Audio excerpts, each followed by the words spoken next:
Hello, YouTube modeling community. This is Rusty Rotor with what's on my bench. We're going to look at a couple things. Got a new pot of black, Templar black from Citadel. I got one more coming today, and that's going to top off my collection for now. I love their contrast paints. I'm looking into getting some empty Vallejo bottles and transferring these into those, because these don't seal very well. When they're new, they do okay, but I'm just looking for over time to preserve my paints. This is more like a blue-black. You guys can see it in the thing. I've been watching a lot of videos. A lot of guys use this, and it's a really nice looking contrast paint. So yeah, I'm building up my texture, my layer paints, my contrast, speed paints, washes, effects, and then base colors. And that's all in the layering techniques. You start with a dark and then work your way up to the lightest. I also got this neat little stylus to use on my phone. It's nothing but keeps your fingerprints off the screen, and that's my biggest problem, is my screen's always filthy. So we got this for that. We got a piece in for Cecilia the villain. I'll just show you the picture. It's a little kit.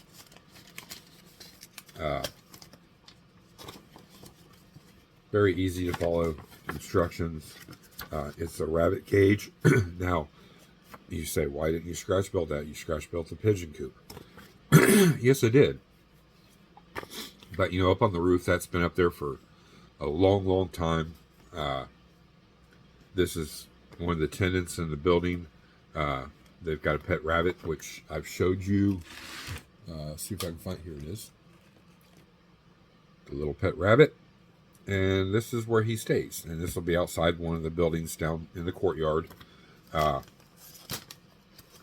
And, that's how they take care of it. They don't keep it in the house. They keep it outside. And so we got this to do that. So when we put it together, that's what it'll look like when it's all finished. And this is also G scale, 1/25th scale.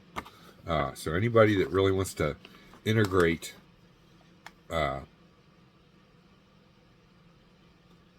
like outside components, to give you an example, we're going to go down a little rabbit hole here, so just bear with me.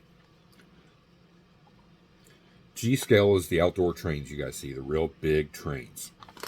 Now you can integrate your model cars into that as well, because that's the proper size. It's not like you see a lot of hot rods running around, a train layout. Most guys do these trains outside, outdoors.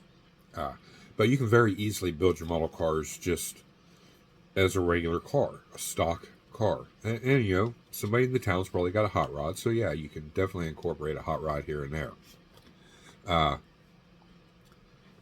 But it's kind of always gone along those happy, thin, medium lines of, like with HO train sets, your 1/64 scale die-cast, especially like when you get in your Johnny Lightnings and some of the other ones that are super, super high detailed. Well, come to find out, HO is just it's a little bit smaller than a 1/64 die-cast. So, you can still be integrating them here and there, but you probably stay along the lines of more of an HO scale. I don't forget what it actually is, but it, there's a place for everything. But with our realm, 1/25th scale, G scale is the closest to being scale for our models. So it's an avenue we can travel to, whether we do dioramas or we're just doing like a little vignette or just whatever. You want a figure to stand next to your car. Now, for example, this is a 1/25th scale figure. This is mini-me. Well, it was me 60 pounds ago. That's how much weight I've lost in 6 months. Over the course of time, to give you an example, I've lost 100 pounds. Right close to. Right, I think it's more accurate around 90 pounds, which is really good. My goal is to be down to my high school weight and my football weight. I guess when I was in my prime, and that was 225 to 235, and I've got 25 to 30 pounds. Let's just say that, and I will be back down to my size, which is really rewarding to me. Hopefully, health-wise, that takes a lot of weight off my joints. Not this kind, but knees, back, hips, so on and so forth, and will prolong my life and longevity and health and everything else that's involved in that. So, round of applause. Thank you. I didn't just do it by diet and exercise. I have been kind of, to a degree, dieting. I am diabetic, so I do stay away from sugar. Not all the time. I do treat myself. But stay away from sugar. I try to limit my carbs. I don't stay away from carbs, but I do limit them. Anyways, another rabbit hole. But mini-me, 1/25th scale. Now, to give you an example, these come in a bundle of different various amounts for different various prices. This is Don Carlos. He's the pigeon caretaker up on the roof. Side by side, there is no difference. So you can go this realm. This is a lot of work. These don't come pre-painted. You got to do everything for this. But you can integrate them. You can mix and match. And you're not jumping out of scale. And now you got to remember, too, the more realistic you try to make something look, is all humans aren't the same size, shape, weight, or anything like that. So you can be, in the realm of 1/24th, 1/25th scale and not be too far off. Now, if it's a bigger person, it's 1/24th scale, you kind of want them back in the shadows where it's not as noticeable right next to, a 1/25th scale. But you can definitely integrate them here and there. And that's just in the people world. Here's another one. This is 1/25th scale. This is a young guy.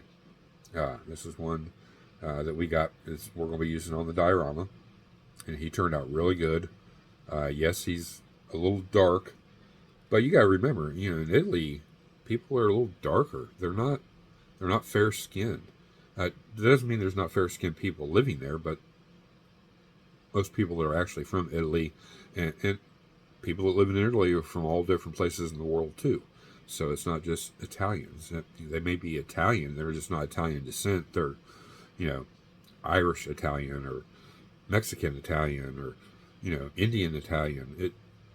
So we get very, very flexible in our skin choice of people. And so we have a nice melting pot of different types of people. So anyways, enough about people. We can go down a whole nother avenue, such as this. This is just a little kit that comes, put it together, you weather it, you detail it up how you want it. It was fairly inexpensive. It wasn't super cheap, but for the piece I was looking for, it was perfect. So it was worth I don't know, I think it was like $13.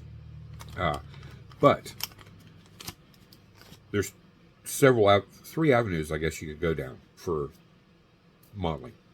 You could scratch build it, which is a cheaper way, and at the end, does look very realistic. You can see in there, you can see the pigeons. There's 4 of them in there. And get up here closer, give it time to focus maybe a little bit. You can see the detail on these pigeons. That's all hand painted. They are you know, the bluish gray style pigeons. You know, these pigeons are 1/25th scale. Now, I 3D printed these a long, long time ago, and the original intent was for the gas station garage, and we will need more pigeons when we get to that diorama. So you can, which kind of leads us to this next thing. You can, there's 3D printed. There is a slew on Colts, and can't think of the other one again. Every time I think about it, I can't think about it. I remember the name of it. Where it's they print it out for you and ship it to you. Colts, you got to print it yourself. But there's a huge variety of people that make stuff for trains, buildings, figures, you name it. It's in there. So you can 3D print a huge vast of different little outbuildings, utility sheds. They've got all the power poles, the all that stuff in G scale on there for trains. But it can be used for model cars. So if you're building a diorama, it's just, you know, a little food for thought. And then, of course, the third is buying something. Now, when you get into the realm of G scale buildings, you're at excess of hundreds of dollars per building. They're very high quality, high detail, because they're sitting outside. They're taking the abuse of the weather that's outside, this heat of the sun, the rain, the snow, freezing cold, what have you, depending on what part of the world you're in. So there's 3 realms you can go, and you can do that in the modeling world too. Say if you got a big shop, say you're using your whole garage or your whole basement, and you wanted to do a 4-foot by 8-foot diorama down in your basement, which is cool. That would be very cool. And, you know, there's buildings everywhere. Well, if you don't want to scratch build everything and you've got money, you can buy the G-scale buildings and build a whole city block of buildings and have your model cars sitting out in front of it and all the landscaping and trees and all the people. That's an awesome diorama. Or you can scratch build all the buildings, or you can 3D print the buildings. Now, when in the 3D printing realm, your build plate is only so big, so your buildings are printed in sections, so then you have to glue it all together to create the one building. Where the injection mold, they can do a panel of the building all once. You know, you have 4 pieces, and then maybe your interior panels for if there's interior detail. So it's all a hobby, you know. It's all listed under hobbies. It's all modeling, and it's all turning something into a work of art. If you've ever gone and looked at a train layout, that's a work of art. You know, they just didn't buy that way. They created and built and painted and detailed and added all that realism themselves. That is a work of art. That's why you see train layouts at Christmas time in museums. You know, it's because it is a piece of art. So, you know, it's no different. So it's just a little food for thought, guys, you know, on that. Turning around here in the past couple weeks, these are all the paints we've gotten in. These are the new Army Painter speed paints. I got some of the Leos sitting out here and there. We got all these contrast paints. I think there's some layer paints in here. Those are all contrast. Most of these are all contrast. There's a shade. So it's all depending on what you're looking for. There's a shade. Another shade. But these are they're really good paints. Clean up easy with soap and water or just water. Or you can get like I showed you before, the brush cleaner and restore. Clean it in clean water and then rinse it out in that really good. Rinse, lather, repeat. Same with the soap to clean your brushes and protect them and, you know, keep them lasting. So we've got that. I'll just show you here real quick. We did get the all grouted in. Today we're going to get it painted. So we're happy with that. The gentlemen that are helping me in the 3D printing part of it, they're coming along with their projects, and everything's looking really good. They've been sending me proofs of everything. And again, that is Norman, Mr. Langlis. He's RC Nut something on Instagram, and then we've also got Ernest Spunky. It's got numbers behind it. I can't remember those numbers. Once I learn somebody's name, I just call them their name. I can't keep up with everybody's titles, and same way as a lot of people when they comment back to me, it's Rick. That's just my name. It's some people call me Rusty. It just all depends on how you perceive it and you memorize it and all that. But anywho, I think that's pretty much all we got in the mail. We got one more thing coming today, and that was my haul a while back of money that I built up and that I picked and choose what I got. I'm down to a bare minimum now, so I'll be really picky of what now it'll be like distributors and some primer, stuff like that I need to stock back up, and that'll carry me through the summer, and then I'll stock back up next winter. It's kind of how I have a tendency of doing things. I'm going to pick you up, tripod and all, and we're going to scoot back here, and we're going to continue with Cecilia. This is what I'm talking about. When I move around, I keep hitting this little table, and I don't want to get rid of it. So this number 1 and number 2 desk are going to go bye-bye.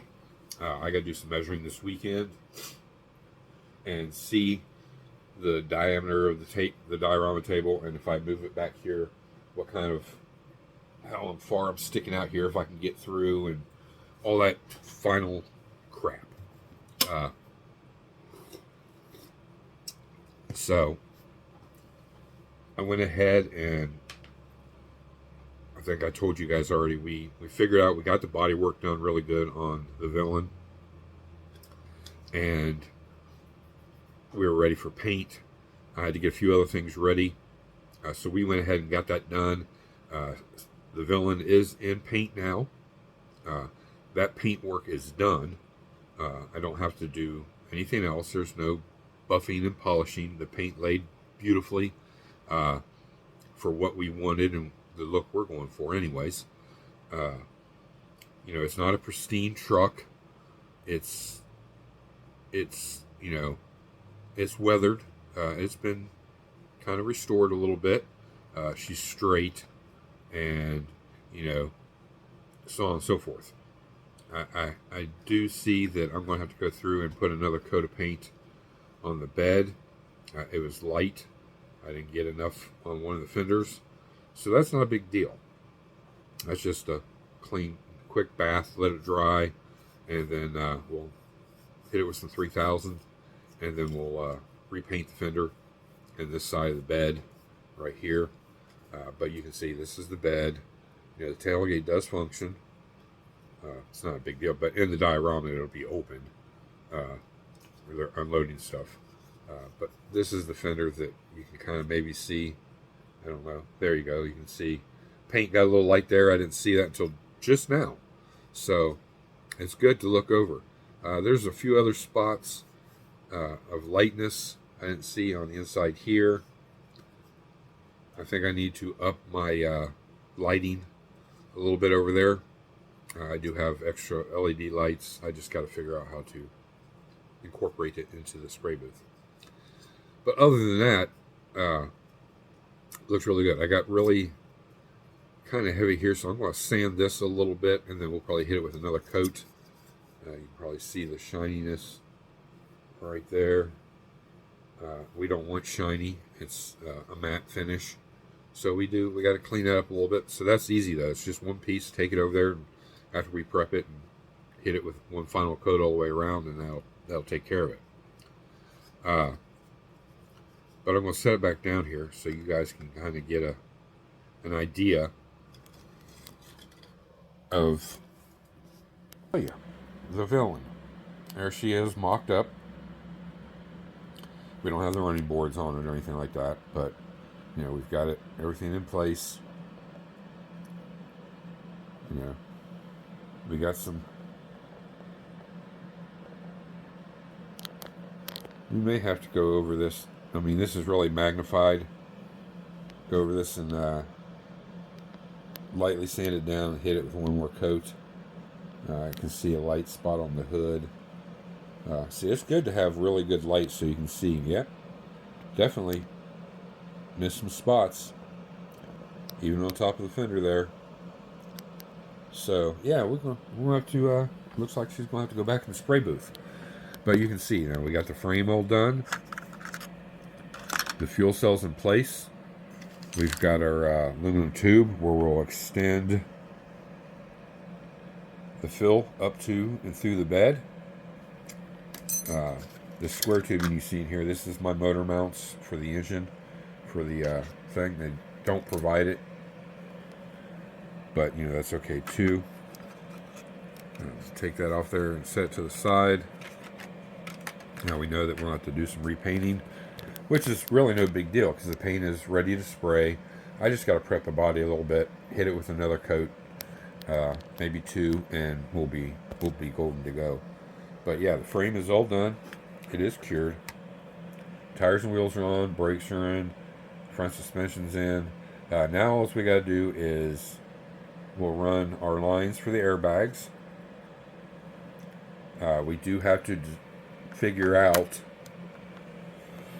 a couple things here. The bed, unfortunately, with this frame design, I'm going to have to notch the bed all the way across and box it up, which does take away from the design of the real truck, but still gives me the opportunity to put my wooden box in with all the air ride components. So we'll be similar. And again, I haven't talked to the gentleman, so I don't like to build it exactly the same without their consent. It's just a personal rule. There's a lot of guys that'll build a complete replica, never talked to the guy, and just got a slew of pictures and built it. And that's fine. There's nothing wrong with that either, but it's just me. That's how I want to. Also realize that I could have widened the back tires, or scooted the back tires out a little bit to where they were right there.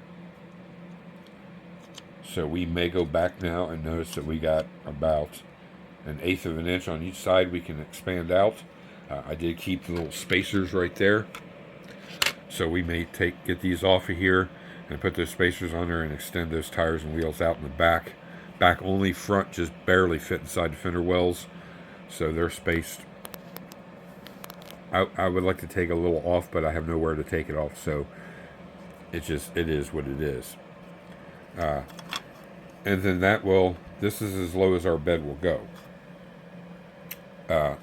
Hindsight, if I would have thought I could have moved the fenders up to the bottom of the rail 1/8 of an inch.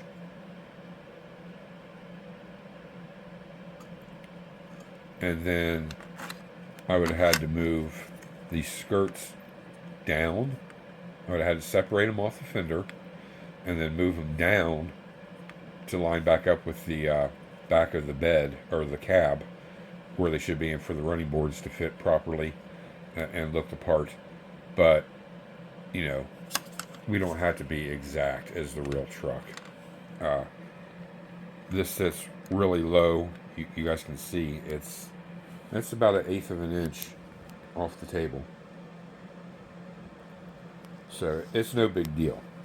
But I think we will go back and widen or scoot the back tires out just a hair. That'll help push the tires out to the face of the wheel well. Put our notch bed in there. It'll still all be real wood.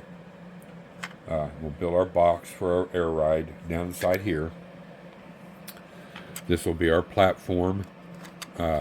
We do have to notch the bed out a little bit more, and then we'll put another coat of black on it. So it's no big deal. We did notch the front firewall and inner fenders. We re-rounded everything off.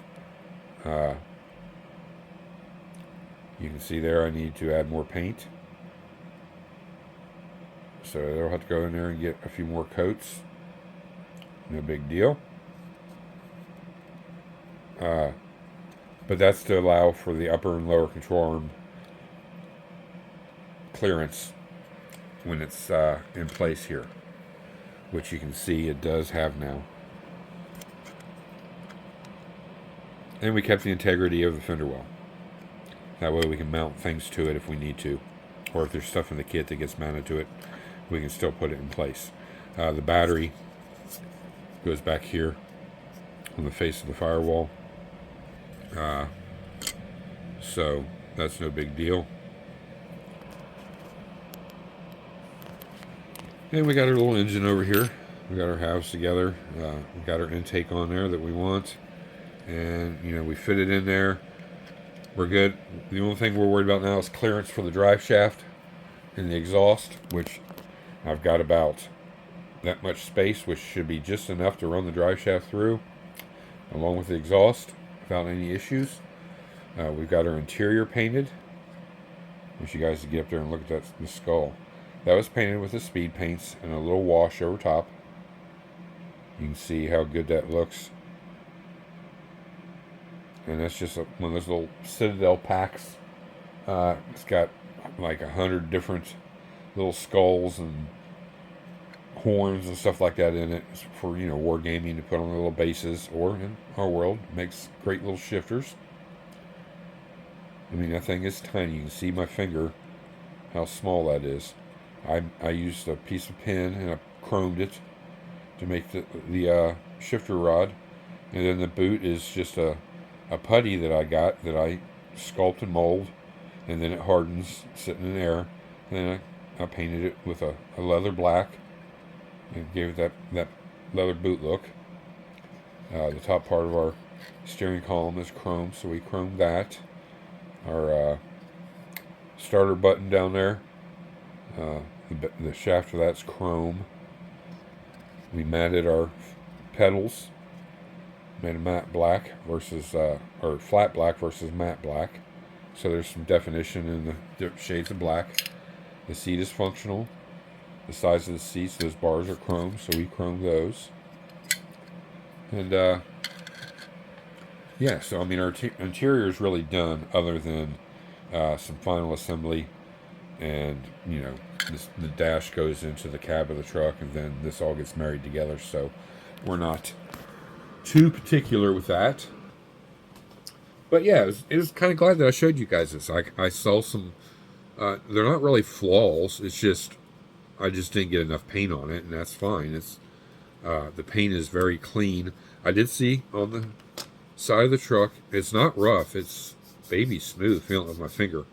But we will still hit it with some 3000, and we'll wash it, and we'll come back and we'll hit it 1-2 more coats, whatever it takes. Hood got a little shinier than what I want, so we will wet sand it down, hit it again too. We want a nice even coat. A lot of this comes when you're doing matte black. You got to be careful. When you spray it all at once. I took a little break and came back and hit certain areas. It's not really good to do when you're trying to get that nice even matte black. In this case, so we know the underside is good enough, we don't have to worry about it. I will tape the hood in place, and we will hit this all with one coat so it's all even and matches. There won't be no differences in it. The bed, the same way. The tailgate's fine, so I can remove it, but I can put this on a thing and hit this all at one time, so it's all the same shade, and that's really it. Like I said, the chassis is done. Now it's time for a little detailing, which is just running the hoses, the air lines back. We will probably run those. I don't want to run them on the bottom of the frame. We'll probably run them on the top of the frame, up and around, and leave them long so we can get them connected inside the bed. We got to get our bed exactly right down here, and I can measure how far I got to go from here to up through the bed. We were using the kit's gas cap that was originally mounted on the side of the cab, and we shaved all that down, and we'll use that cap and put on top of this in the bed. So we'll do a little measuring there and get that cut, and then we'll get that glued in place. We'll get our fuel lines up and out of there, and we'll run those up and over. So we'll have our fuel lines ran, our air lines, brake lines, no. We might run the front brake lines. If I extend these backs out, which I think we're going to, if my tires were a little wider, I wouldn't have to really fool with it. But you can see it; they're not super wide. I mean, they're wide, but they're not super wide. We need to bump those out a little bit. So we're going to have to carefully. And the way you do this when they're glued on like that, you just got to carefully work things loose. And it still has a tendency to break something, so we got to be ultra careful in how we do that. And if it looks down the road like something's going to break, I'll just leave it alone, because it does look good, just, you know, the way it's supposed to. That little gap in there is not a big deal. I mean, literally, guys, it's let me get it lined up here and you can see for yourself. Maybe I'll just do it this way. You can see it's like 1/8 of an inch on each side. You know, I would like it more like that, but at the end of the day, I'm not too worried about it. And then we got our drive shaft. You know, it's ready to go. We may come back through here with a file and notch this out a hair and round it off to give a little space for the drive shaft. The hog head is above it, but we may have to angle down our drive shaft up to the transmission. So if that's the case, we may need to notch this. And we got plenty. It's thick. I think it's like 3/16 of an inch thick. So we're okay. No worries there. And you can see all my sticks down here. I love using these because these are for when you do a drop frame. You can set these underneath the frame and get your height how you want it, and then mount your suspension, your tires and wheels, and then glue everything in place at that height. Then the rest comes in body modifications to get it to fit. You know, the cab, we didn't modify the cab, but we did modify the frame in front to fit up inside. How this kind of gets wider here and gets narrower here. That frame didn't want to fit in there, so we had to clip the corners and then round it back off, and so it fits up inside here now. And our front tires fit tight in here. Like I said, it's just the opposite. I wish I could have taken a little bit off the front, but I had nowhere to take it off of. So, but it's good to know. Now we got some touching up to do, which is fine. We're ahead of schedule on this project, so I'm not too worried about it. Now we'll move down again. Any of you follow me on Instagram, you've already seen this, but you know, this is for you guys here on YouTube. We got the first project of 2024 all complete. We talked about it before, earlier in the week, Monday.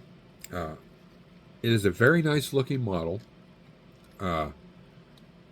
It's not nice enough really to take to a show. I mean, it could, but the expectations of winning anything would be nah.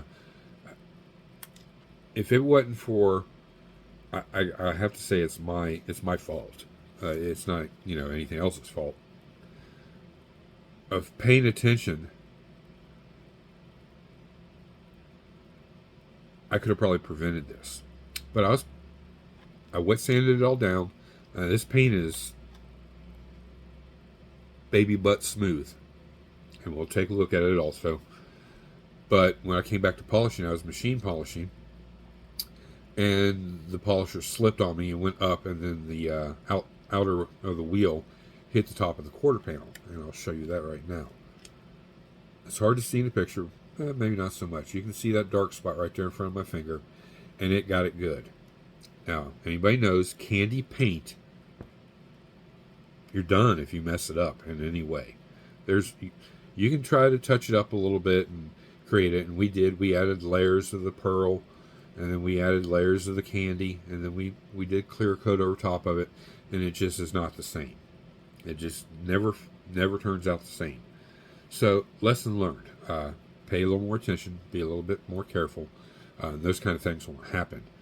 But overall, the few little mistakes that we made with machine polisher, it happens sometimes it doesn't.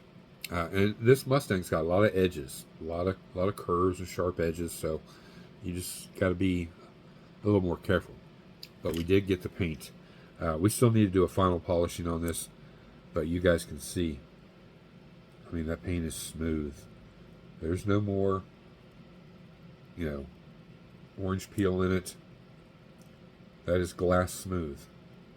And that's the kind of finish you want for a show.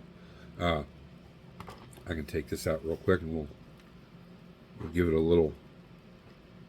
I mean, it's been waxed enough. It's just got to be brought back from where it's been handled. We'll polish it up here on the roof a little bit and you guys can see what I'm talking about. And then we'll talk about the other mistakes made on this one. Again, it's my negligence. It's not anything else. There we go. When you re-tapped it and shined it now, you can see, look at the shine on that. That's when I say polish, I just got to go over with a polishing cloth and shine it all back up. It's got wax on there. Now, there is some light orange peel, but that is underneath the decals. And I didn't catch it before I put the decals on. I laid decals over it, so there's no getting through the decal and getting to that orange peel. So, of course, your clear coat conforms to that shape. It's just the way it is. But by the naked eye, you can't really see it. When the light hits it just right, you can see a little bit of it, but not horrible. Trunk deck, and these polishing. Our second mistake was in the back window.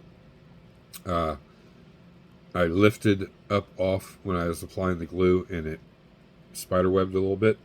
Well, when it did, it laid down on the glass. I didn't see it. My eyes aren't the best.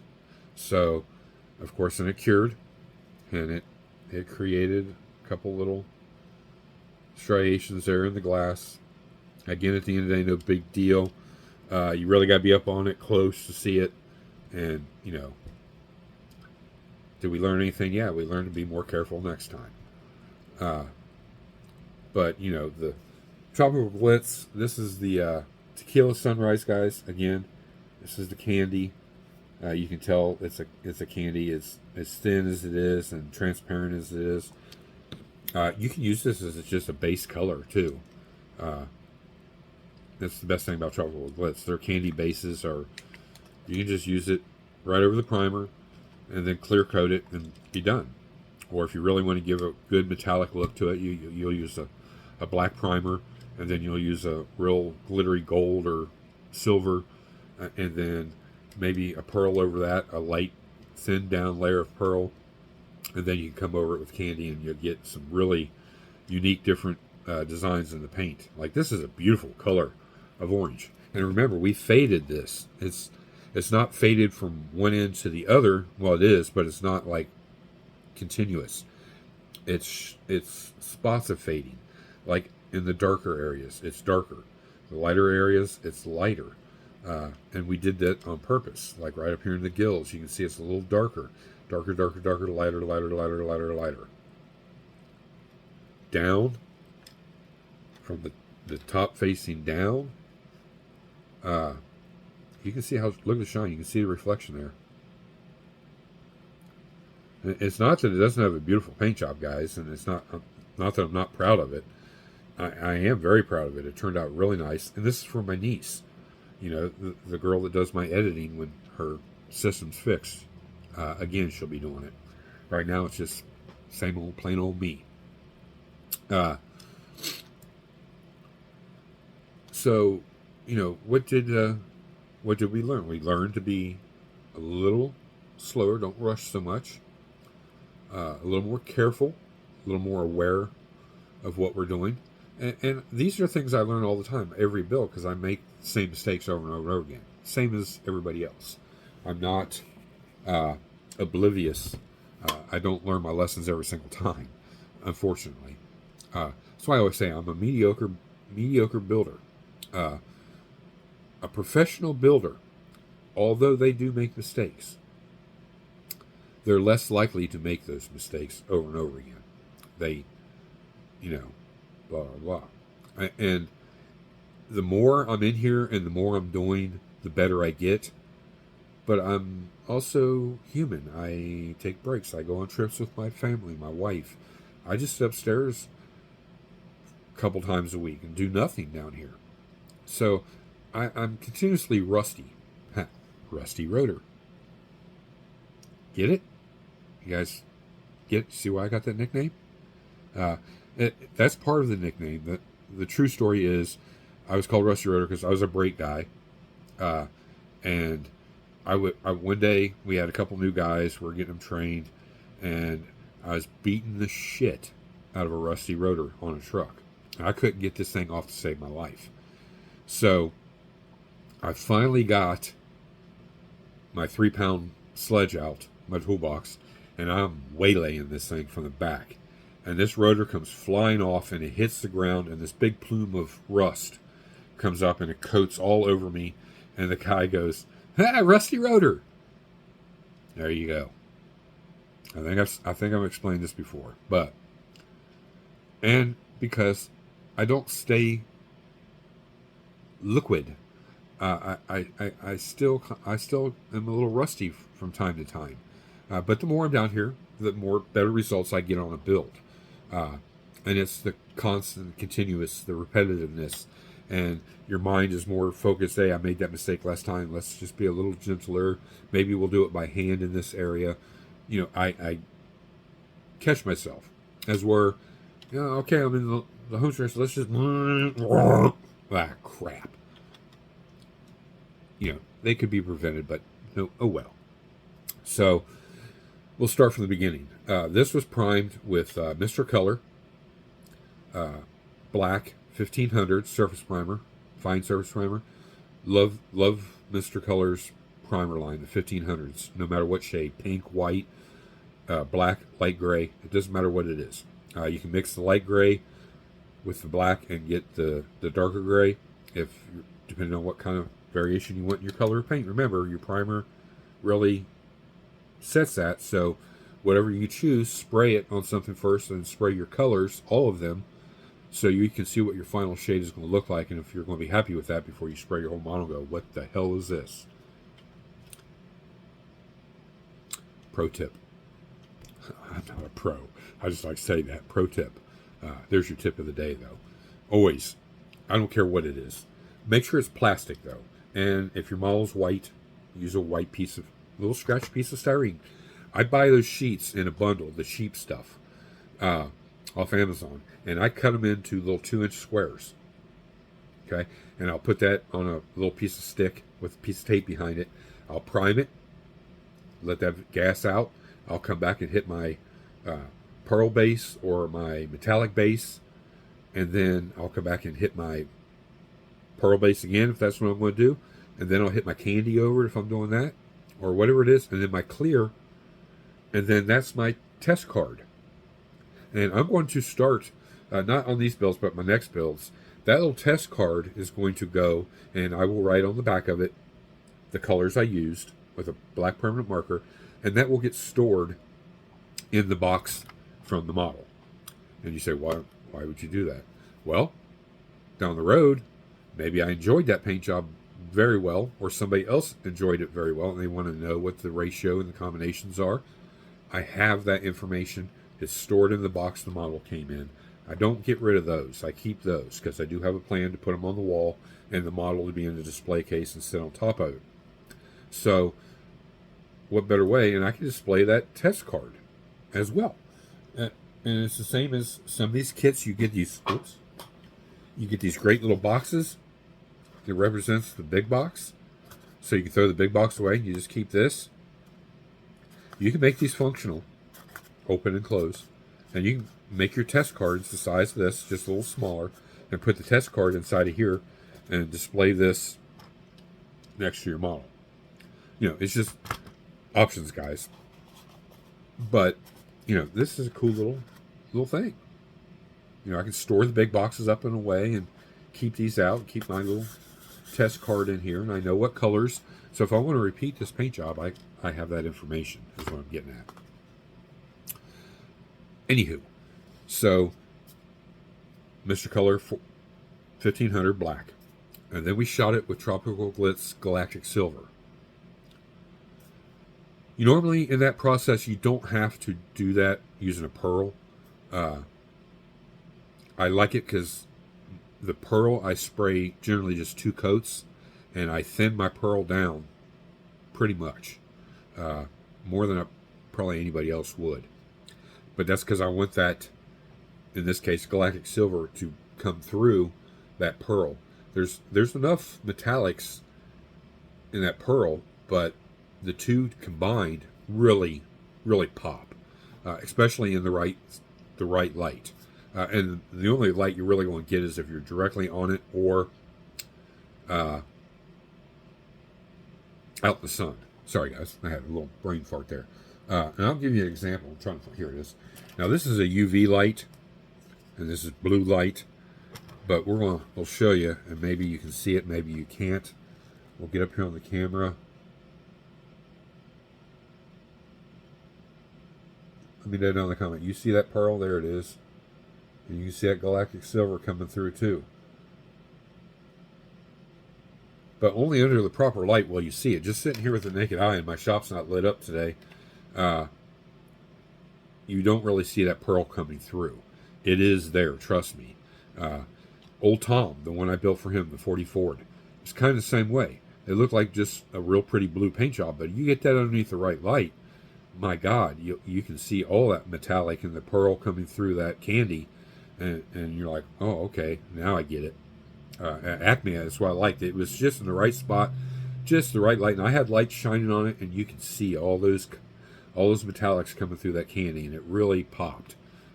So, you know, it's all in the presentation and how you do it. And then we got that awesome fade. Now, after the galactic silver, we used a PPG. This is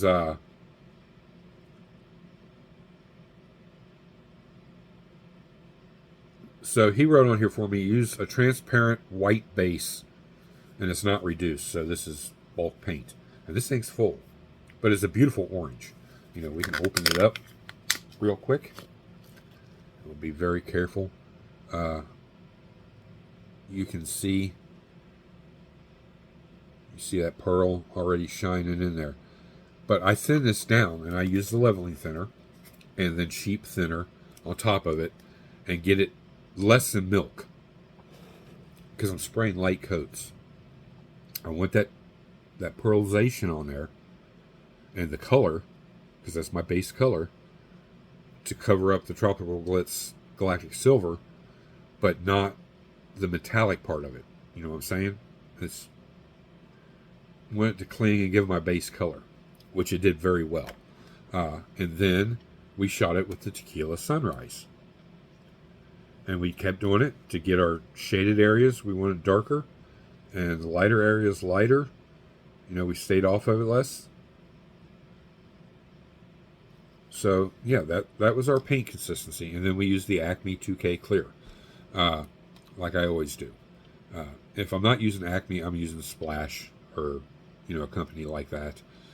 Tropical Glitz has a 2K now that's in an aerosol can. I've heard a lot of people really praise about it. I have not personally tried it, so I can't contest to that. I can take their word for it because I've seen the models and they're beautiful. So 2K is like, Underoos.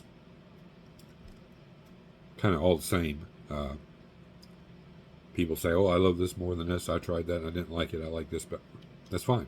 You got to use what you like and what works for your technique the best.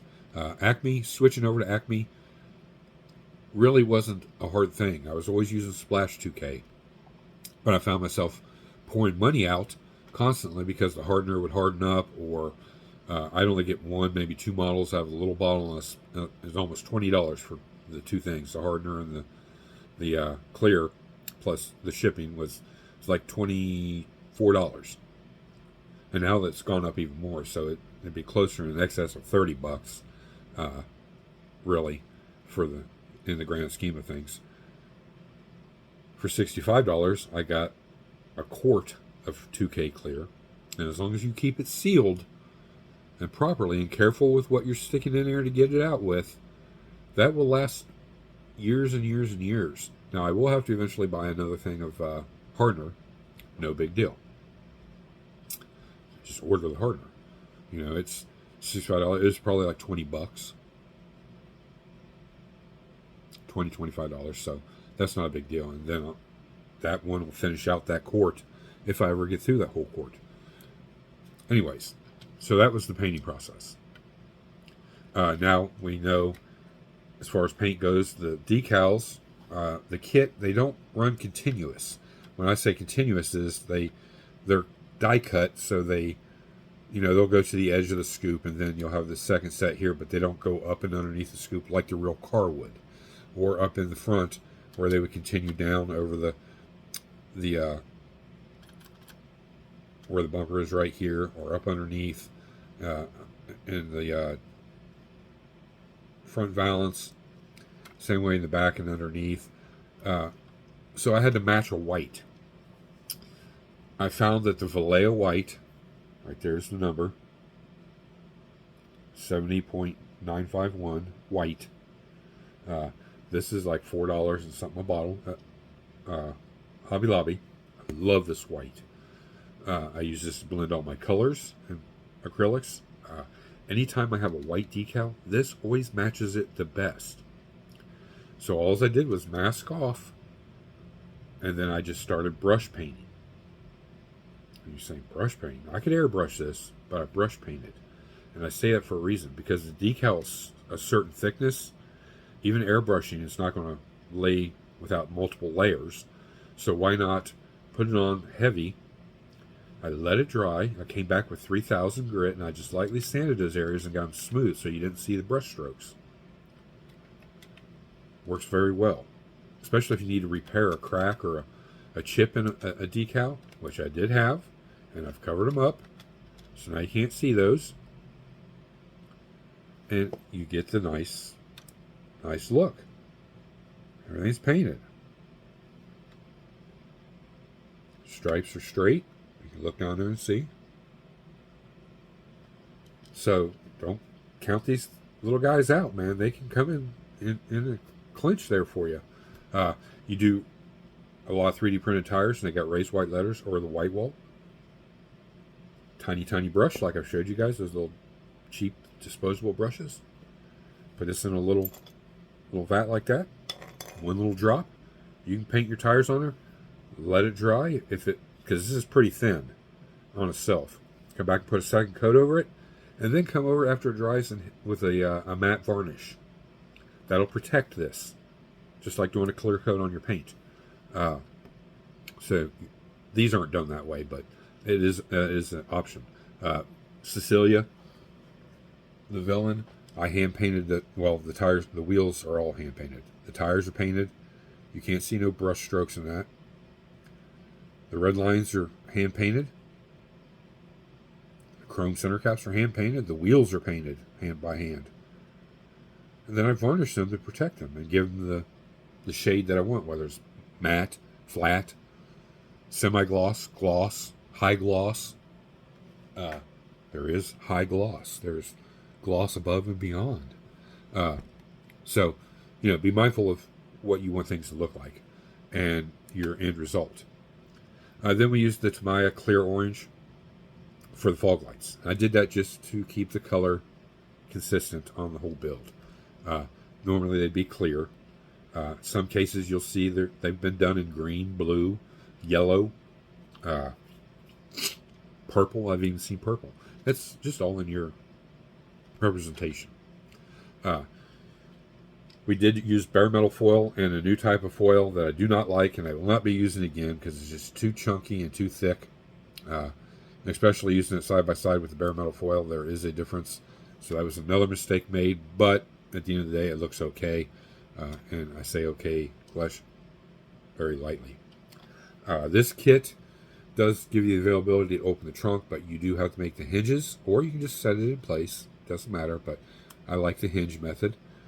We got our decals on there, and we decided to black this out in the back, which is not a Shelby thing, but this was our thing. So, it's my model. I can build it how I want, and I do like that. I do like that blacked out, and still the stripes continue down. That decal was a no-go. I didn't even try to use it. this was all hand painted in there. You know, that was a little harder to get in under sand, so it's not as smooth as the other areas, but it still plays the part. Lines up like it's supposed to, and it looks good.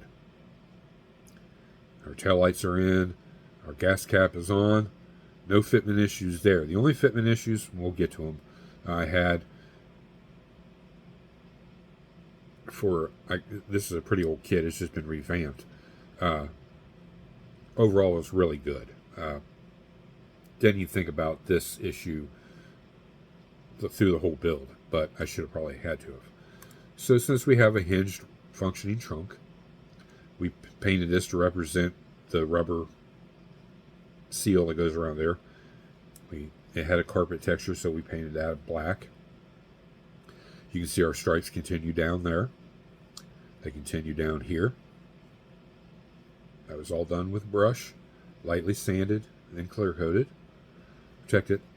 We added a spare tire, an original wheel, the tire from the kit. We had to cut it down to get it to fit in there, which I wasn't happy with, but it's in there. It has a spare, a nice little detail added to it. I love the position of the trunk. It's perfect. It closes very easy. Just give it a little tap. It goes right up in place. Body lines are good. You can see one of the other little boogers. I didn't see that till the very end. I didn't even realize I got through the paint there. But trying to touch it back up just kind of makes it worse, really, in my opinion. We added our custom tag. We blackwashed the tips to give it some depth. These are the reverse lights. We do got to go back and put a spot of white in each one of those, which I will do when we're done with this video. The interior is splash paints, a saddle leather interior, and that's where we had our fitment issues, is with this side panel, and the back piece fitting in. It looks a little cockeyed. Well, the seat's not glued. There it is. That's why. There we go. The seat does move, so it could fold down and be flat like it would in the real car. I had it tacked so it wouldn't move, but I guess this side moved a little bit on me, so we'll get in there and find something. Here we go.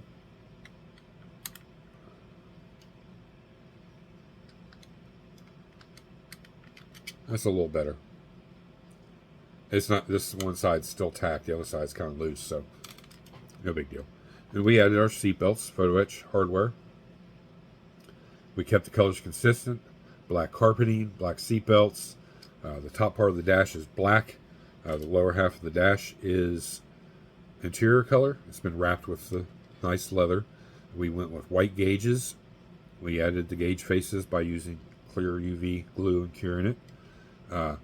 Added appropriate decals, and we added a couple more decals because the picture I saw had air conditioning, so we added the vents like the real car has. One you can't see, which is bad, but you can still see the other two on the center of the dash. We still got to clean up our glass. It's a little from handling it so much. And then underneath, we didn't do a lot. We just detail painted. That all fit in there very well. I was able to put this in after the differential was already in. It's two pieces, so I put this piece in first because there's pins. And then we flip this up and underneath the differential. Got it glued to the back side of it. We put our shocks in. Added the chrome bolts to it. And then we put our drive shaft in. And then we slid our engine in place and lined up our exhaust manifolds. That all fit perfect.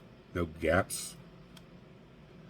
Detailed all of our bolts up front. We scratch built the chin spoiler, which was a nice addition to this. We opened the vents in the hood. And we added the aftermarket hood pins. Get there and see it. And the wires, a little blurry. It's going to be hard to focus on that. But they're in both sides. Now, the only bad flaw is the way this car is designed. they should be over top of the core support, so the pins would bolt to the core support. In this case, the hood pins are molded in, and they're right up over the face of the grill. So we just cut our pins flush from underneath the hood, and we have just our pins sticking up with the hood, and our little pins slide in and out. And we have to remove those for you guys to be able to see the engine. So bear with me just a second. Take those out. This is the second set of pins. First set of pins, they just kept falling out. I didn't like it. Now, we know that other. I scratch built a hood prop, and I built this hood prop, or bent it, to resemble a real one, so you can see that bend in there. It's like a lazy S. And we put a little bracket in right there in front of my tweezers, and we chromed it. We had to notch our core support so it would clear that, and clear the on the other side the hinge. So there's that. We also, I'll show you this real quick. We detail painted underneath the hood all the insulation. Our little hole right there, that's for the hood prop to sit in, so the hood can be in the upright position, which you'll see here in a few minutes. We added a little wiring. We didn't go crazy. The battery cables are ran back to the starter, from the alternator around to the battery. We've got a Morgan's Automotive Details pre-wired distributor. We ran the vacuum advance from the carburetor up to the distributor. That vacuum advance came off of the kit's distributor, and we just glued that in place and detail painted it. And we used a piece of wire, bent it and shaped it, and then we painted it black to look like a vacuum line. We added the fuel line by using the offthesprue.com fuel filter, which is just a diode, and ran from the carburetor down to where the fuel filter would be, or fuel pump would be on the side of the engine. This is a offthesprue.com carburetor. It's a little resin carburetor. It fit the bill more. It is a what do you call them? Carter AFB carburetors. Very, way more detailed than the kits, and I like that, so we used it versus the kits. And then we notched the inside of the air cleaner to fit better. Get that on there. Then you can see it with the air cleaner on it. Everything stays below the hood like it should. So now we got it. We can take it to a show if we choose to. Not that it's going to win. Whoops. Then I drop it anyways. All right.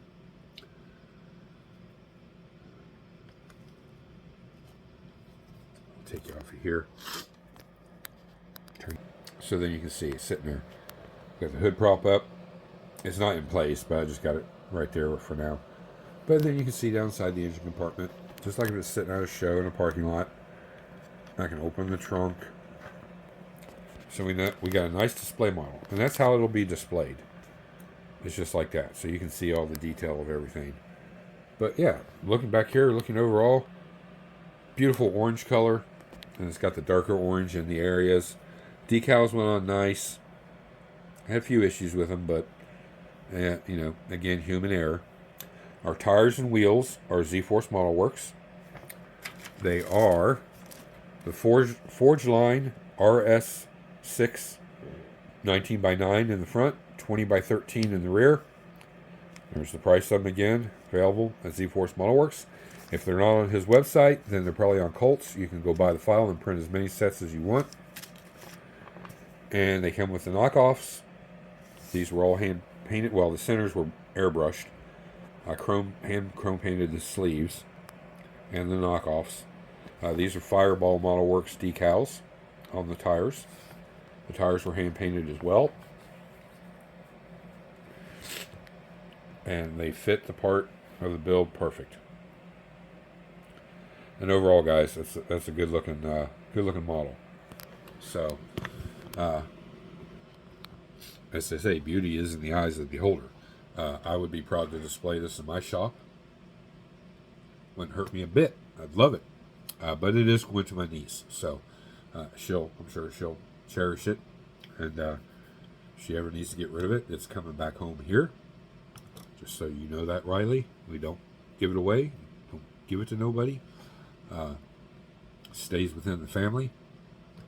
I will autograph the box, the little box. That way she can display this with it.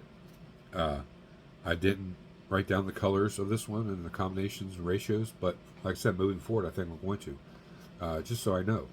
It's hard to keep up with all that stuff over the years. We do have a nice cloth bag that it's going to go into to keep it protected until she takes it home, and the original box. So, moving on, we're going to be focusing on Shorty. I got some scratch building to do I wasn't expecting. That delayed that build a little bit, but we're going to marry through that, and then we're going to pull down, once we get the truck part of the villain done, we'll be pulling down the Ring Brothers Charger and getting that one finished up. And then we'll be moving on to, after the Pro Street is done, I've not worked on that this week, we'll get it done, we'll be pulling down the 53 and the Oliver Biden project on those two benches over there and getting those done. So we'll be wrapping up quite a bit of stuff here in a short period, probably within the next month. That'll be finishing up this one, that one, and then two others. So that's 1, 2, 3, 4, 5 builds done in the first couple months of the year. That's pretty good. So it is the weekend, guys. Sorry for the long video, but remember, watch them all the way through. Thank you to all my past, present, future subscribers. I've been saying we're like 1,002. We're like 1,025 or 1,000, whatever it is now. We're gaining. I thought we weren't. We're just stuck there in the one number. It's just the way YouTube, until you go to the analytics, then you can see the actual number. It's just the way it's posted on my page. It looks like it's just 1,002. But thank you to everybody. Please flood these comments constantly. Send an email if you want. Check out all the vendors down below. C-Force Model Works, Hobby Nut Models, MGSF Perfect Parts. He is working on new stuff. Nothing is released yet, so I'll keep you updated on all that. And we'll be, of course, get some of that to the channel here, and you guys can take a look at it. As always, hit that bell notification. You'll know when these videos come out. I'm going to try to start making these videos short and sweet. Not as often, but just short and sweet. It's just, this was a pretty good amount that I got done this week, so I wanted to share it with you. So, hope you enjoyed this. Let me know down in the comments what you think. Any ideas? Anything you want to see? It doesn't matter what it is, guys. You just got to ask. I'll be glad to do it for you. Thank you to the gentlemen that are working on the diorama with me. Couldn't have got it done without you guys. We're not done yet, but you know what I mean. We got a lot of good stuff to be looking at here in the near future when they get it all done and get it sent to me. We're going to review it. Spectacular pieces for the diorama.